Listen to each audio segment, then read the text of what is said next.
E aluno, voltamos com mais um bloco aí do nosso curso sobre os conceitos relacionados à internet, intranet e extranet. Sou o professor Fabrício Melo e é um grande prazer estar aqui com você passando conhecimento para que você tenha aí um bom proveito na sua prova e seja mais um aprovado aí dos milhares de aprovados que o Gran Cursos está aprovando aí praticamente todos os meses, né? Nós somos aí recordistas, o curso que mais aprova no Brasil, disparado, né?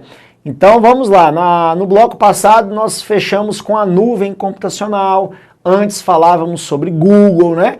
Nós falamos aí basicamente nos primeiros blocos sobre a estrutura da internet e sobre os serviços mais importantes que compõem a internet, perfeito?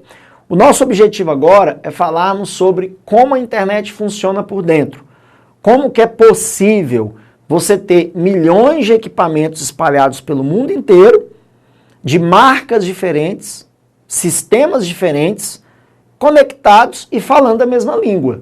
Isso é uma coisa muito interessante se você parar para pensar, não é? Então, por que, por exemplo, eu tenho um equipamento da marca A, você tem um equipamento da marca B, sistemas diferentes e nós conseguimos se comunicar?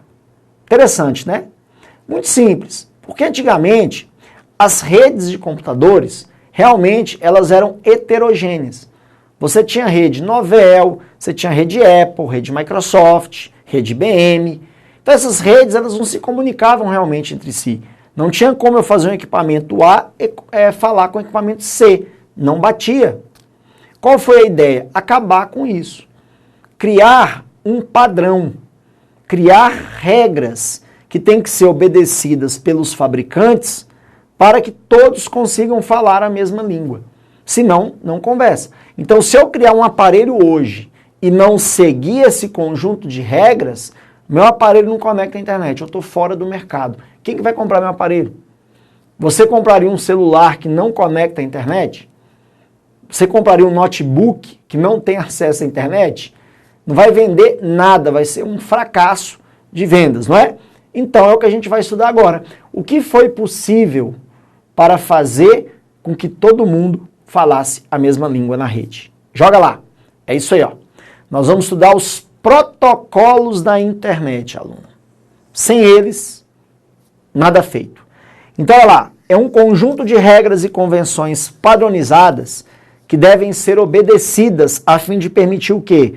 A troca de dados entre computadores ligados em rede. Ou seja, todo mundo tem que ter essa padronização, né? Aí você vai ter o quê? Uma família de protocolos que torna possível a comunicação dos computadores de redes diferentes, tá vendo?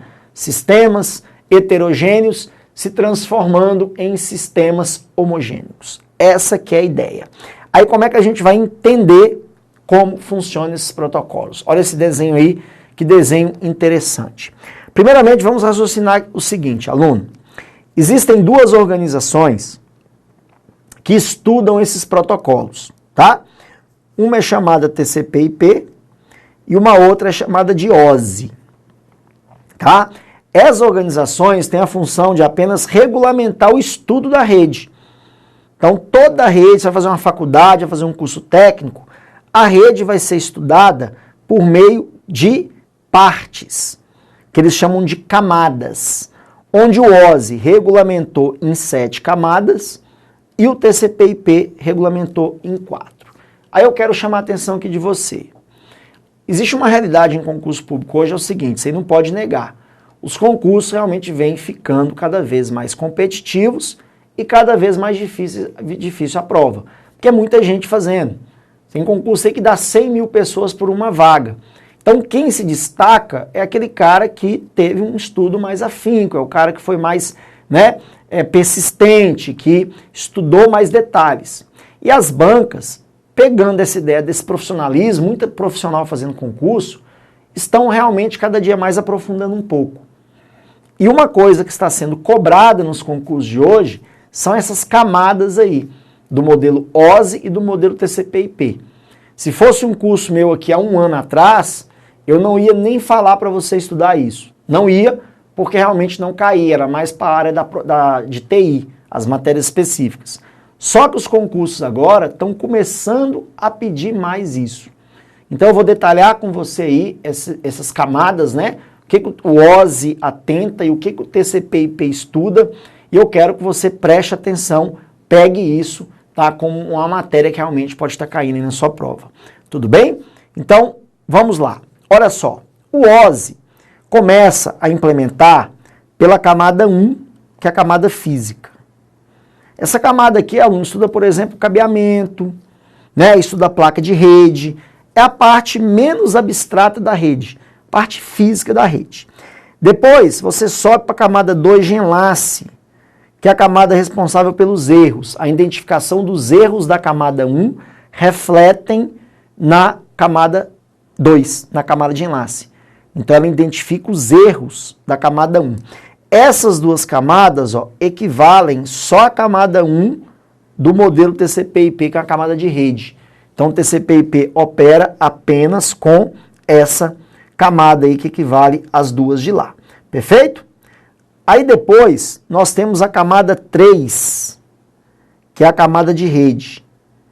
Essa camada é responsável pelo estudo do IP que a gente vai estudar, pela identificação das máquinas da rede, né, pela colocação dos dados no cabeçalho dos pacotes, que eu vou destacar para você daqui a pouco. Essa camada 3 equivale a 2 daqui, da internet, né, do TCP/IP. Depois nós subimos, aluno, para a camada que divide a parte física menos abstrata para a parte mais lógica, que é a parte mais abstrata, que é a camada 4, ó, chamada de camada de transporte. Essa camada é responsável pelo estudo dos protocolos de transporte da rede. Ela equivale à camada 3 daqui, do TCP/IP, com o mesmo nome, chamada de camada também de transporte, ok?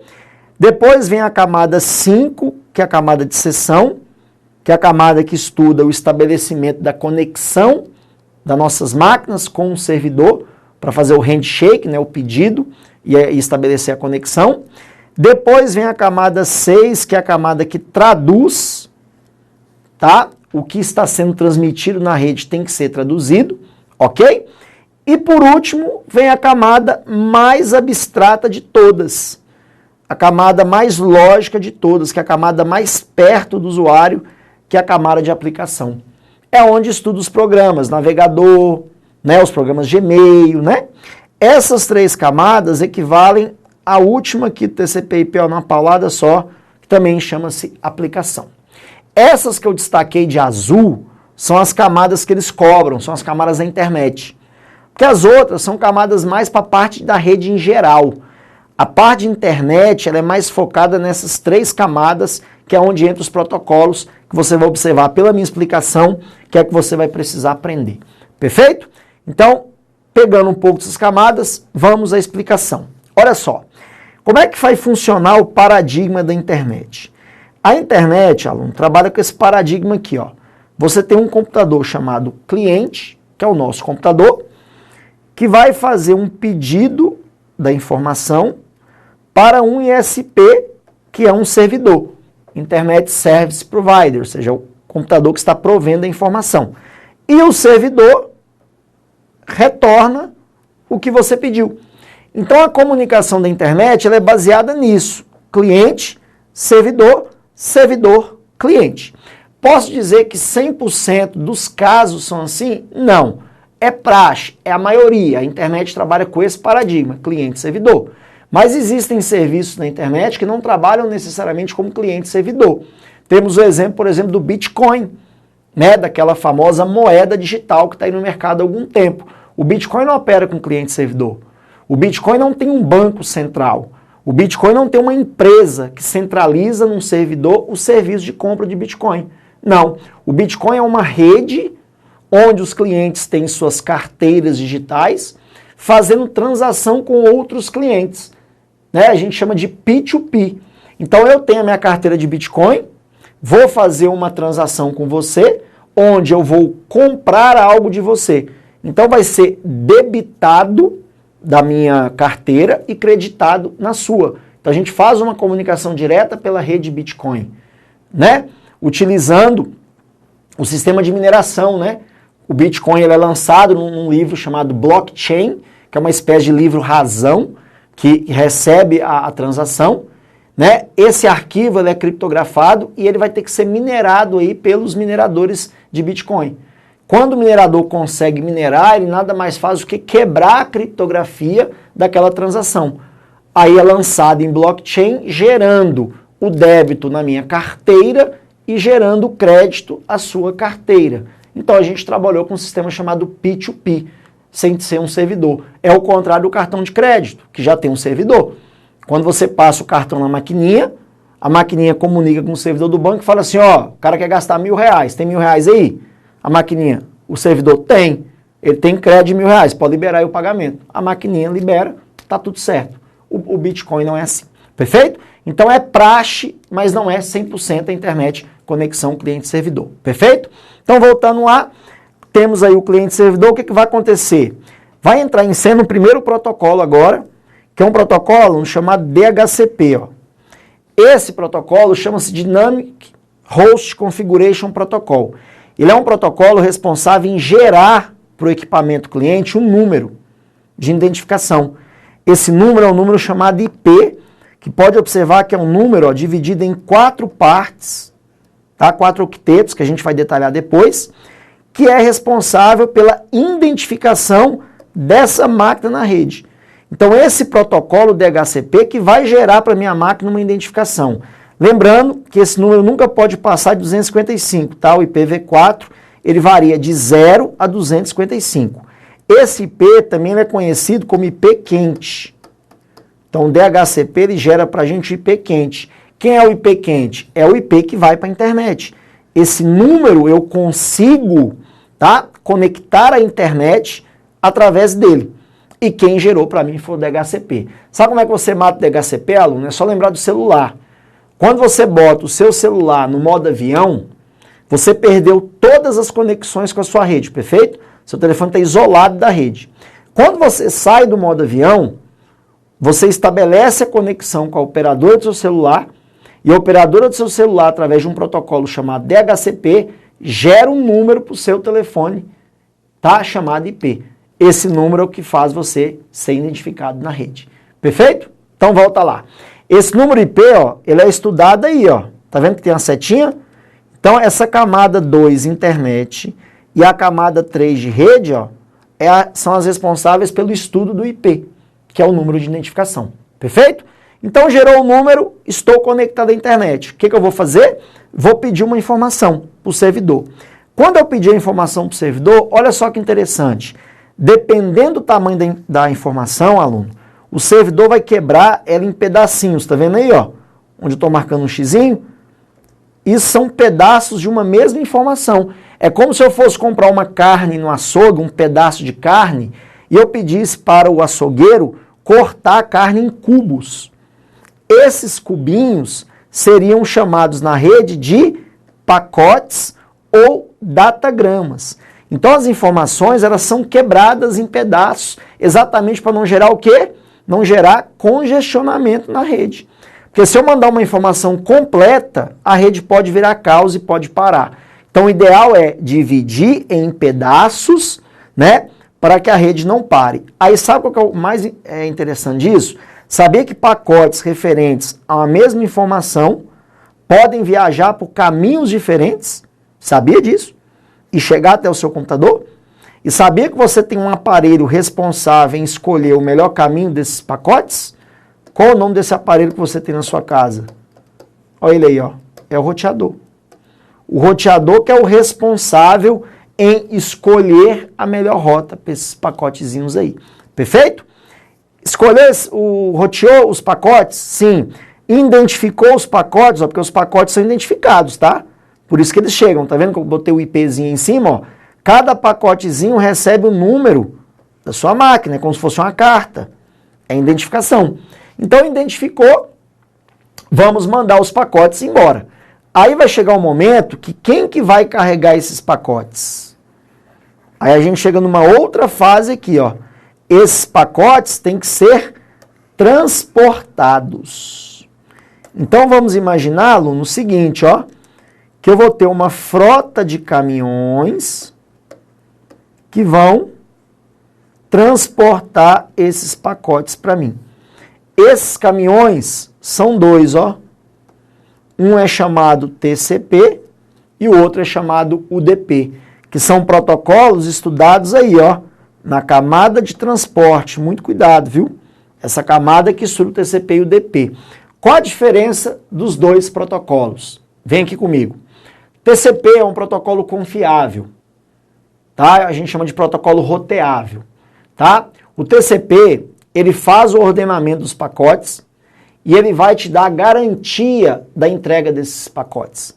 Então, se algum pacote se perder na rede, vai gerar para você uma mensagem de erro. Aí você vai retransmitir novamente. Então, você sempre tem a garantia que a informação que viaja pelo protocolo TCP, ela vai chegar. Se não chegar, você vai ter uma mensagem de erro. Porém, por ele estabelecer esse roteamento, a transmissão se torna um pouquinho mais lenta. E tem transmissões na internet que tem que ser rápidas. Então foi criado um outro protocolo chamado UDP. O UDP é um protocolo que a gente conhece como não confiável, não roteável. Por quê? Porque o UDP não faz o reordenamento dos pacotes e ele não te dá a garantia de entrega. Se o pacote chegar, parabéns. Se não chegar, problema. Tem que retransmitir de novo a informação. Porém, o UDP ele se torna rápido por não ter esse nível de confiabilidade. Quer ver exemplos? Por exemplo, aqueles vídeos do YouTube que nós chamamos de streaming de dados ou os vídeos Netflix operam via UDP. Quando você está assistindo um vídeo, o servidor está disparando os pacotes e se eles estão se perdendo ou não, não é problema. Por isso que o vídeo dá uma travadinha, o vídeo dá uma tremida. Provavelmente são pacotes que estão se perdendo na rede, mas a transmissão não é afetada. Você continua, porque você precisa de velocidade, né? Outro exemplo é o VoIP.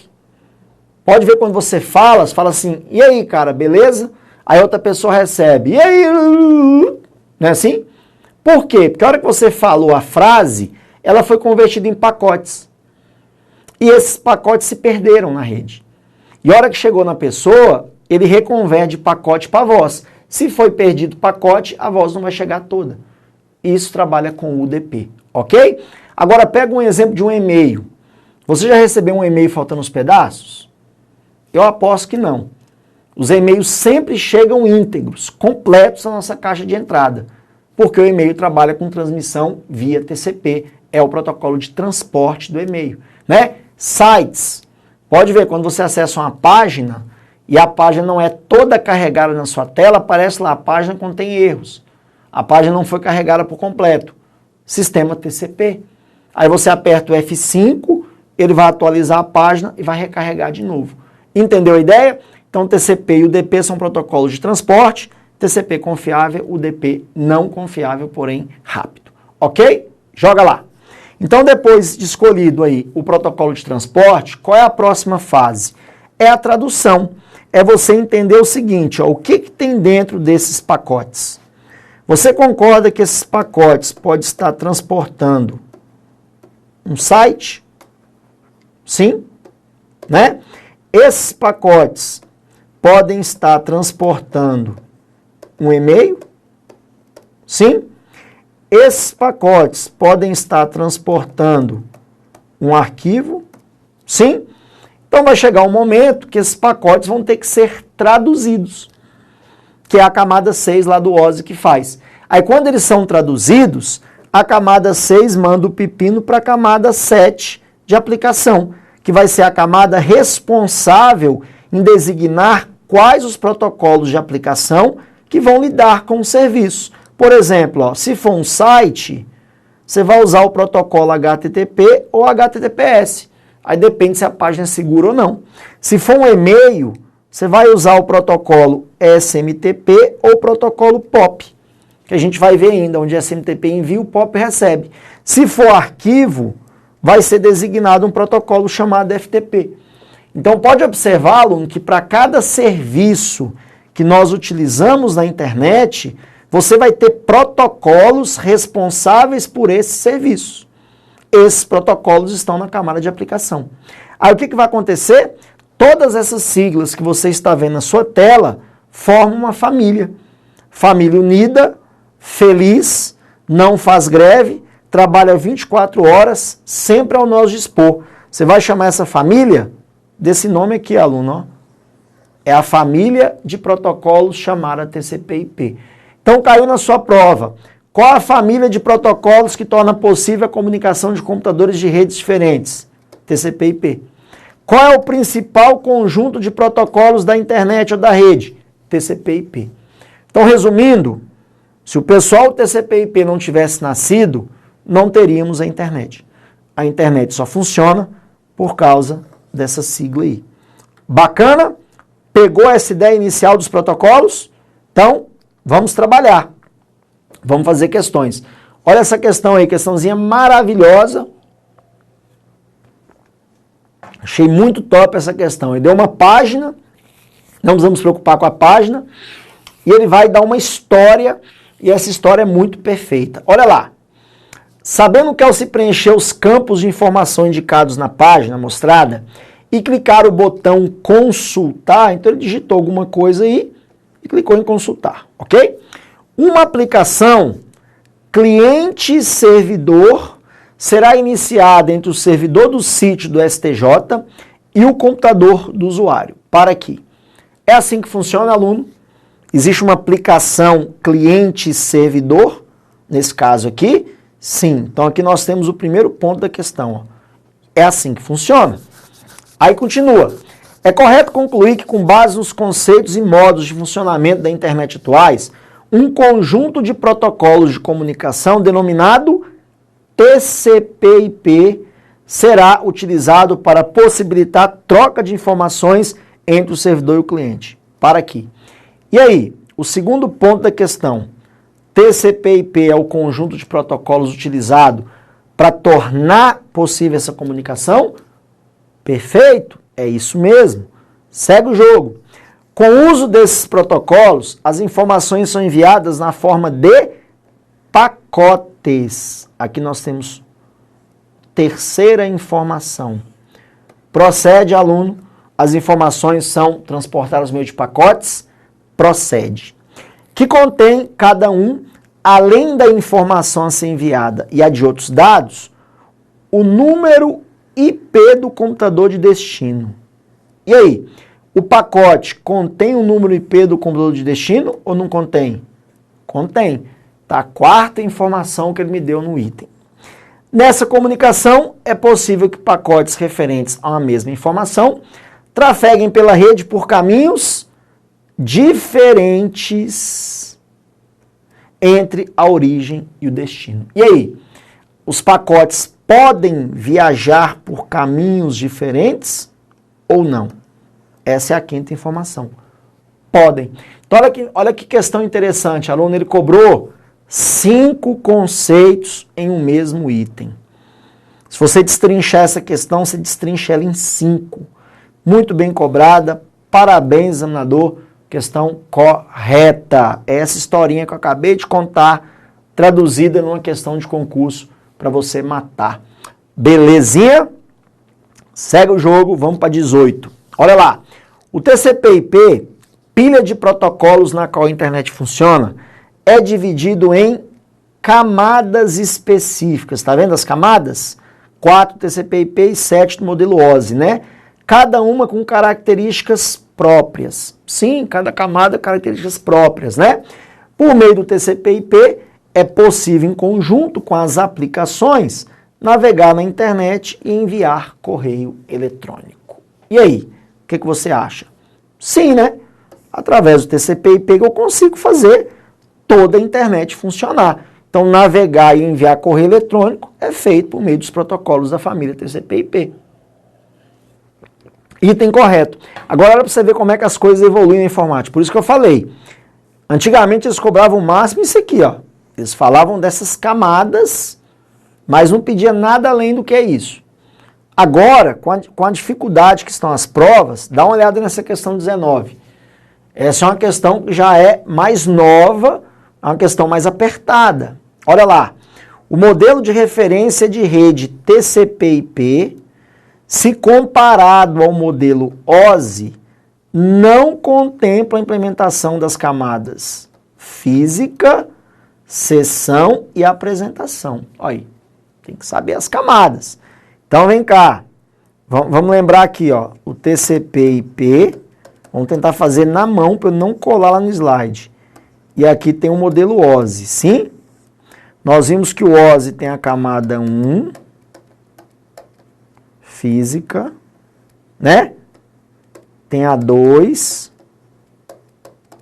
enlace. Essas duas equivalem a 1 aqui, que é a chamada de rede. Não é isso?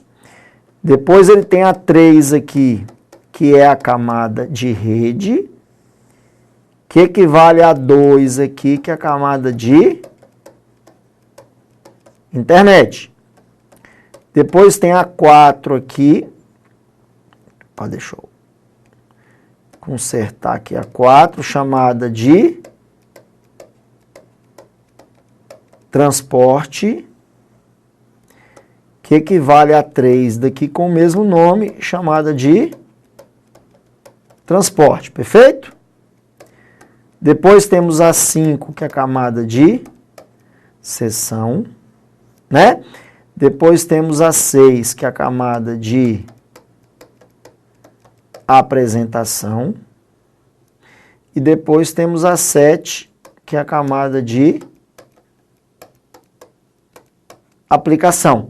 Essas 3 equivalem a 4 aqui, chamada de aplicação. Então ele está falando, ó, que o modelo TCP/IP não contempla as camadas físicas. Olha lá, tem camada física no TCP/IP? Não tem. Tem camada de seção no TCP/IP? Não tem. Tem camada de apresentação? Não, porque a física equivale à rede, né? A seção e a apresentação equivale à camada de aplicação. Então o item está correto. Viu a comparação que ele fez de um modelo com o outro? Então isso, na minha opinião, é um aprofundamento. O examinador, ele não tinha mais o que cobrar. Ficar cobrando muito esse basicão aqui, ó, chega uma hora que não dá mais. O candidato já sabe disso. Então ele vem e dá essa aprofundada e não tem como fugir mais. Perfeito, aluno? Bacana, entendeu a ideia? Então, beleza? Vamos fechar esse bloquinho com a introdução dos protocolos. Próximo bloco, seguimos aí com mais protocolos da família TCP/IP para a gente continuar estudando. Fui!